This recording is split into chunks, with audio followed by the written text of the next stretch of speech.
Good morning बच्चों। हमने कविता धरती की शान, उस कविता की चर्चा शब्दार्थ और भावार्थ के द्वारा कर चुके हैं पार्ट 1 में। और आज हम कविता के जो स्वाध्याय के जो प्रश्न हैं उसकी चर्चा करने जा रहे हैं। और आपको जहाँ भी नहीं समझ में आ रहा आप पूछ सकते हैं। बराबर। तो यहाँ पर पहला जो प्रश्न है कि एक निम्नलिखित प्रश्नों के उत्तर एक वाक्य में लिखिए, यानी write to one sentence. Okay. तो पहला जो प्रश्न है कि कवि की दृष्टि में सर्वाधिक यानी सबसे अधिक महान कौन है। तो कवि की दृष्टि में सर्वाधिक सबसे अधिक महान मनुष्य है। ओके। नेक्स्ट प्रश्न, आप क्या क्या कर सकते हैं। आप यानी कौन, विद्यार्थी आप लोग। तो एक विद्यार्थी होने के नाते आप मतलब सारे काम कर सकते हो और जो मेरे कार्य क्षेत्र में आते हैं बराबर वो सब आप कर सकते हो। फिर अन्य जीवों से मनुष्य महान कैसे है। अन्य जीव से, तो अन्य जीवों से मनुष्य महान है। अन्य जीव अभी बहुत पिछड़े हैं, जबकि मनुष्य ने क्या किया है कि मनुष्य ने जल थल बराबर और नभ पर अब अनेक उपलब्धियां उन्होंने प्राप्त किया है। ओके। धरती सा धीर किसे कहा गया है। तो धरती सा धीर किसे कहा गया है। तो धरती सा धीर मनुष्य को कहा गया है। ओके। नेक्स्ट क्वेश्चन है कि धरती की शान कविता के रचयिता कौन है। तो धरती की शान कविता के रचयिता पंडित भरत व्यास है।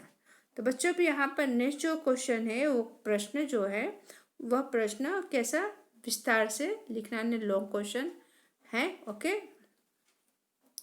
तो इसका जो प्रश्न यहाँ पर दिया हुआ है कि कविता में कवि ने किन प्रकृति दृश्यों का चित्रण किया है, कैसे।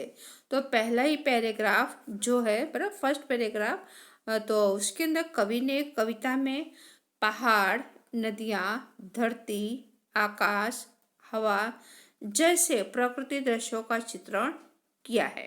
बराबर। कवि ने मनुष्य के अंदर अपार शक्तियाँ बताया है और वह कहता है कि मनुष्य चाहे तो पर्वतों को फोड़ सकता है, वह चाहे तो नदियों के प्रवाह को, नदियों को बहाव को मोड़ सकता है। अगर वो ठान ले तो मनुष्य धरती और आकाश को जोड़ सकता है। और मनुष्य में हवा के समान वह गति वान भी रफ्तार उसकी चाल है, इसलिए वह आकाश में ऊंची उड़ान भी वो भरने में समर्थ भरने के लायक है। ओके। फिर नेक्स्ट जो प्रश्न यहाँ पर दिया हुआ है, दूसरा जो प्रश्न यहाँ है कि प्रस्तुत कविता में मनुष्य के प्रति किस भाव की अभिव्यक्ति हुई है और उससे हमें क्या प्रेरणा मिलती है। बराबर। तो प्रस्तुत कविता में मनुष्य के प्रति मनुष्य जो है वह सर्वशक्तिमान बताया गया है और उसकी आत्मा में परमात्मा का रूप है। इसकी वजह से मनुष्य हमेशा अजर अमर प्राणी है। बराबर कि वो शरीर मरता लेकिन आत्मा क्या, आत्मा हमेशा अमर है। तो इससे हमें यह प्रेरणा मिलती है कि मनुष्य होने के कारण हमें अपने लक्ष्य हमेशा क्या ऊंचे रखने चाहिए। हमें किसी काम को पहचान कर कठिन से कठिन कार्य करने में हमें पीछे नहीं हटना चाहिए और हमें निराशा का शिकार होकर अपने आप को कभी कमजोर नहीं समझना चाहिए। ओके। फिर तीसरा जो प्रश्न है कि धरती की शान से कवि का क्या तात्पर्य है, भाव स्पष्ट कीजिए। तात्पर्य यानी मतलब, क्या मतलब है। ओके। तो धरती की शान से कवि का तात्पर्य है कि मनुष्य की गौरवपूर्ण उपलब्धियां हैं, कि मनुष्य ने जो चाहा है वो उपलब्धियां प्राप्त किया है।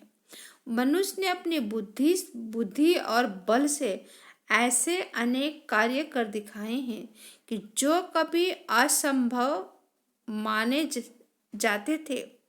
मनुष्य ने सभ्यता और संस्कृति के ऊंचे आदर्श हमेशा क्या किए, कायम किए हैं। उसने धरती पर के सभी प्राणियों में अपने को सर्वश्रेष्ठ साबित कर दिया है। इसलिए कवि को और धरती की शान मानता है। बराबर। ओके, फिर नेक्स्ट जो क्वेश्चन है कि मनुष्य के लिए कोई भी कार्य असंभव नहीं है। काव्य के आधार पर अपने विचार प्रकट कीजिए। बराबर। तो मनुष्य अधिक सबसे समझदार प्राणी है और वह चाहे तो पहाड़ों को फोड़ सकता है, वह चाहे तो नदियों के बहाव की दिशा बदल सकता है, वह मिट्टी से अमृत निचोड़ सकता है और इस प्रकार मनुष्य हर असंभव कार्य को संभव करके दिखाया है। बराबर। फिर उसके बाद नेक्स्ट जो प्रश्न है कि धरती की शान कविता का केंद्र भाव स्पष्ट कीजिए। बराबर। तो धरती की शान कविता में कवि ने मनुष्य को सर्वश्रेष्ठ ने सबसे शक्तिशाली प्राणी बताया है। बराबर। और कवि के अनुसार मनुष्य में अनेक प्रकार की शक्तियाँ छिपी हुई हैं। बराबर। तो कई बार कहते हैं कि हर एक व्यक्ति क्या है, सभी होशियार है, कोई किसी में होशियार है, कोई किसी में होशियार है। तो मनुष्य अपनी शक्तियों को नहीं पहचानता है, इसलिए वह बेबस लाचार बन जाता है। और सच यह है कि मनुष्य महाकाल बन सकता है और उसकी आवाज़ से वह युगों को बदल सकती है। वह चाहे तो ऊंची से ऊंची उड़ान भी भर सकता है।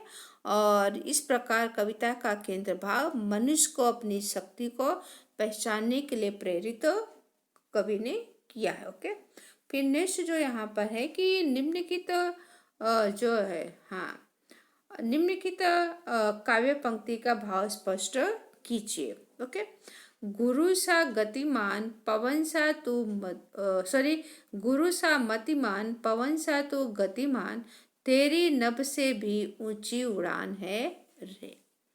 तो इसका भाव इस तरह से होगा कि मनुष्य के पास बुद्धि की कमी नहीं है और उसके पास तो बृहस्पति जैसी प्रतिभा है।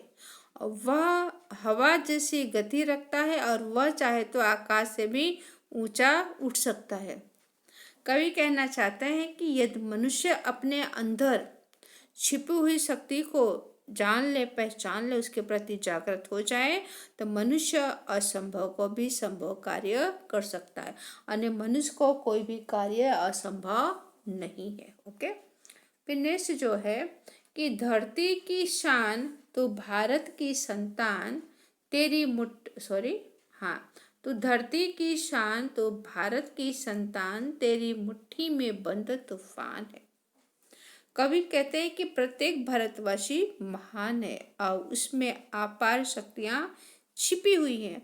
वह अपने आप में तूफान जैसी शक्ति रखता है और वह चाहे तो उसकी उपलब्धियां धरती का गौरव बन सकती है। ओके, और फिर यहाँ पर है कि निम्नलिखित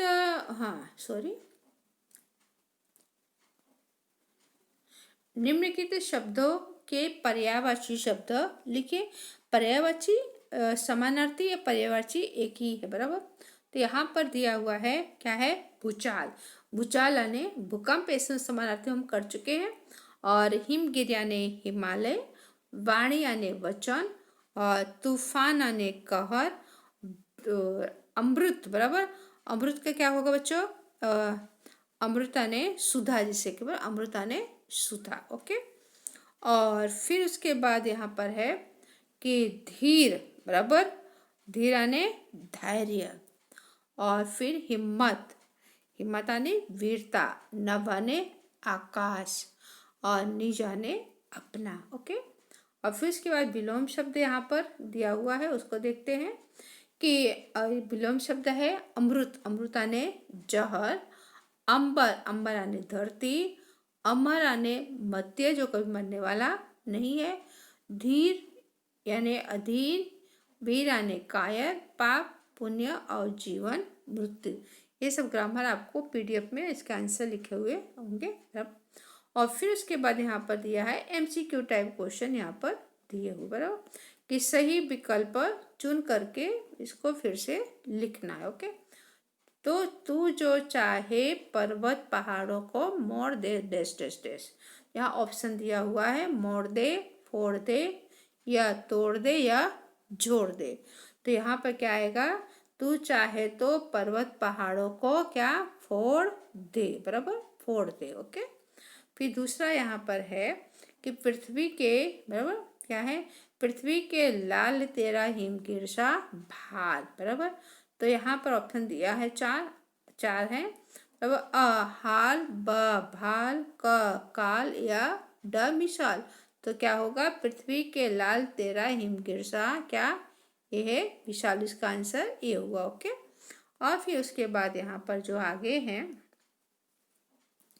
यहाँ पर थर्ड बराबर तीसरा करेंगे। ओके, तीसरा है जो है यहाँ पर कि खाली जगह को तू जान जरा शक्ति पहचान। ऑप्शन दिया हुआ अ निज, ब स्वयं, का खुद, और ड स्व, बराबर। तो यहाँ पर जो थर्ड क्या आएगा बच्चों, थर्ड में कि खाली जगह को तू जान जरा शक्ति पहचान, निज, बराबर क्या निज यानी अपने को, बराबर निज तू जान क्या, निज को तू जान, अपनी ताकत को पहचान, ऐसा इसका मतलब हुआ। और फिर उसके बाद यहाँ पर दिया हुआ है लास्ट जो है चौथा, तू जो अगर हिम्मत से खाली जगह ले। ऑप्शन ठान, ब जान, क काम, ड पहचान। तो क्या अगर तू हिम्मत से क्या काम ले, बराबर इसका।